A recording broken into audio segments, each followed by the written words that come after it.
UPSCಗೆ ಆಯ್ಕೆಯಾದಂಥ ಕರ್ನಾಟಕದವರ ಬಗ್ಗೆ ಮಾಹಿತಿಯನ್ನು ನಾವು ಕೊಡ್ತಾ ಇದ್ವಿ. ಮಂಡ್ಯ ಜಿಲ್ಲೆಯ ನಾಗಮಂಗಲದ ಧನಂಜಯ್ ಕೂಡ ತೇರ್ಗಡೆಯಾಗಿದ್ದಾರೆ, ಆಯ್ಕೆಯಾಗಿದ್ದಾರೆ. 554ನೇ ರ್ಯಾಂಕು.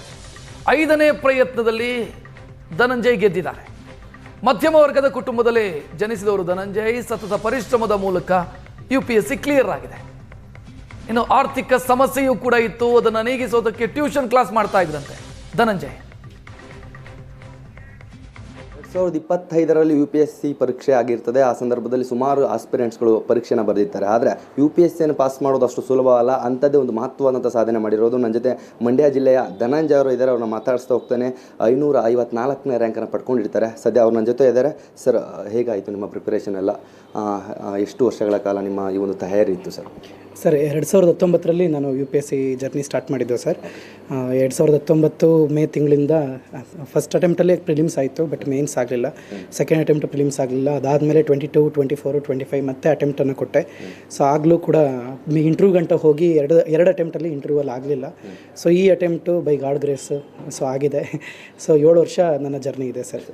ಒಂದು ಕಡೆ IAS ಅಥವಾ IPS ಆಫೀಸರ್ ಅಂದಿದ ತಕ್ಷಣ ಒಂದು ದೊಡ್ಡ ಜವಾಬ್ದಾರಿ ಸಿಗ್ತದೆ. ಸೊ ಎಷ್ಟೋ ಯುವಕರ ಕನಸಾಗಿರ್ತದೆ ಸರ್. ಆ ಕನಸು ಈಗ ನಿಮಗೆ ನನಸಾಗಿದೆ ಸರ್. ಎಷ್ಟು ಖುಷಿ ಆಗ್ತಾ ಇದೆ ಸರ್? ತುಂಬ ಖುಷಿ ಆಗ್ತದೆ. ಮೋರ್ ದೆನ್ ನನಗೆ ನನ್ನ ಫ್ರೆಂಡ್ಸು, ನನ್ನ ಸ್ಟೂಡೆಂಟ್ಸ್ಗಳು ಅವರು ಕೂಡ ತುಂಬ ಖುಷಿ ಪಡ್ತಿದ್ದಾರೆ. ನಮ್ಮ ಪೇರೆಂಟ್ಸು ಸರ್, ಅವ್ರ ಸ್ಯಾಕ್ರಿಫೈಸು ಇದು.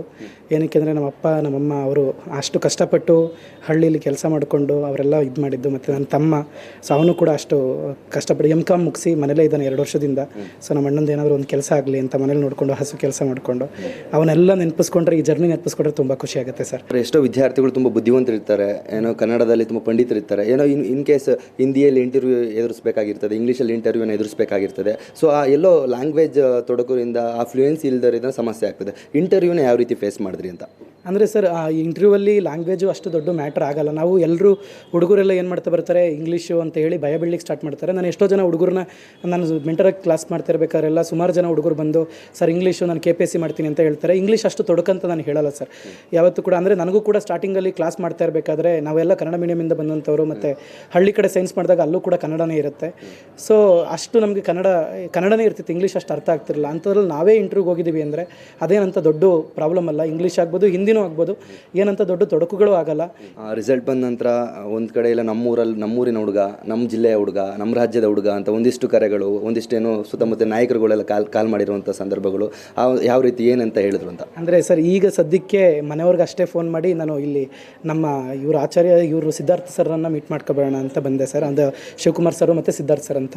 ಏನಕ್ಕೆ ಅಂದರೆ ನಮಗೆ ಸ್ವಲ್ಪ ಕಷ್ಟದ ಸಮಯದಲ್ಲಿದ್ದಾಗ ಸಹಾಯ ಮಾಡಿದಂಥವ್ರು ಅವರು, ಫ್ಯಾಕಲ್ಟಿ ಆಗಿ ಮೆಂಟರ್ ಆಗಿ ಕೆಲಸ ಕೊಟ್ಟಂಥವ್ರು ಅವರು. ಸೊ ಅದಕ್ಕೆ ಇನ್ನೂ ಫೋನ್ ಆಗಿ ಅಷ್ಟಾಗಿ ಯಾರ್ದು ಇದು ಮಾಡಿಲ್ಲ ಸರ್. ಅಂದರೆ ಸ್ಟೂಡೆಂಟ್ಸ್ಗಳು ಫೋನ್ ಮಾಡ್ತಿದ್ದಾರೆ, ನಾಯಕರದ್ದು ಇವ್ರದ್ದೆಲ್ಲ ಅಷ್ಟಾಗಿ ಫೋನ್ ಇನ್ನೂ ಇದು ಮಾಡಿಲ್ಲ ಸರ್. ಆಸ್ IPS ಅಥವಾ IAS ಆದರೆ ಏನು ಮಾಡ್ಬೇಕು ಅಂದ್ಕೊಂಡಿದ್ದೀರಾ? ನಿಮ್ಮದೇ ಒಂದು ಬಲವಾದ ಇಂಥ ಕೆಲಸವನ್ನು ನಾನು ಮಾಡಬೇಕು, ಯಾರು ಮಾಡಲಿಲ್ಲ ನಾನು ಮಾಡಬೇಕು, ಅಥವಾ ನಿಮಗೆ IAS ಆದರೆ IPS ಆದರೆ ಯಾರು ಇನ್ಸ್ಪಿರೇಷನ್ ತುಂಬ? ಸರ್, ನಾವು ಸ್ಟಾರ್ಟಿಂಗಲ್ಲೇ ಇನ್ಸ್ಪಿರೇಷನ್ ಅಂತ ಬಂತು ಅಂದರೆ ನನಗೆ ಅಂಥ ಗ್ರೇಟ್ ಇನ್ಸ್ಪಿರೇಷನ್ ಅಂತ ನಮಗೆ ಯಾರೂ ಇರಲಿಲ್ಲ ಸರ್. ಬಟ್ DK ರವಿ ಅವ್ರ ವೀಡಿಯೋಗಳು ನೋಡ್ತಿದ್ದಾಗ ನಮಗೊಂದು ಸ್ವಲ್ಪ ಮಾಡಿದ್ರೆ ಈ ರೀತಿ ಮಾಡಬೇಕಲ್ಲ ಕೆಲಸನ ಅಂತ ತುಂಬ ಸಲ ಅನಿಸಿರೋದು ಉಂಟು. ಸೊ ಆ ಮನುಷ್ಯ ಅವರು ತೀರ್ಕೊಂಡಾಗಂತೂ ತುಂಬ ದುಃಖನೂ ಆಗಿತ್ತು. ಸೊ ಅವ್ರು ಮಾಡ್ತಿದ್ದಂಥ ಕೆಲಸ ಅವ್ರ ರೀತಿ ಒಂದು ಸ್ವಲ್ಪನಾದರೂ ಕೆಲಸ ಮಾಡಿದ್ರೆ ಒಂದು ಸ್ವಲ್ಪ ಸ್ಯಾಟಿಸ್ಫ್ಯಾಕ್ಷನ್ ಅಂತ.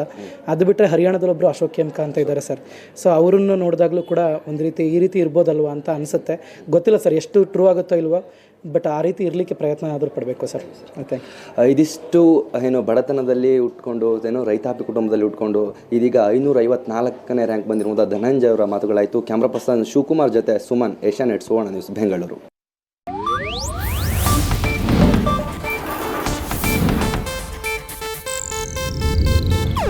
ಇದು ಏಷ್ಯಾನೆಟ್ ನ್ಯೂಸ್ ನೆಟ್ವರ್ಕ್ ಪ್ರಸ್ತುತಿ.